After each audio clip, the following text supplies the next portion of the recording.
sa lagay ng ating panahon. Ngayong umaga po ng November 9, 2023 na kung saan sa ngayon po ay patuloy pa rin na binabantayan ang LPA na nasa labas ng ating area of responsibility na nananatili pa rin po na banta dito sa ating bansa at kasi po yan sa pinapakita ng ilang mga weather models. Samantala, easterlies pa rin ang hangin na umiihip dito po sa ating bansa na dahilan ng mga pagkakabuo ng mga localized thunderstorm na nagdudulot po ng mga pag-uulan, lalo na po yan sa dakong hapon, gabi at madaling araw. At ito naman po yung pinapakita ng forecast model natin pong ginagamit hanggang sa susunod na 2 linggo. At sa lagay po ng ating panahon, ngayong madaling araw ay generally fair weather pa rin po sa malaking bahagi ng ating bansa, maliban lamang sa mga tsansa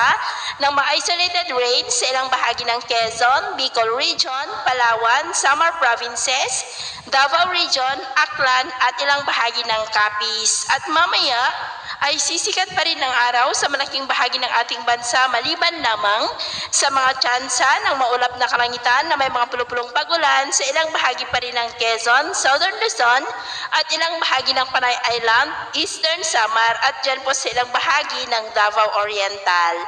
At mamayang hapon, generally fair weather pa rin sa malaking bahagi ng ating bansa maliban lamang sa mga tsansa ng maulap na kalangitan with isolated rains, lalo na po dyan sa may southern part ng Mindanao. At sa atin naman po mga baybayin, wala naman po tayong nakataas na mga gale warning signals, pero iba yung pag-ingat lamang po kung papalaot tayo para mas makaiwas sa mga sakunang pangkaragatan.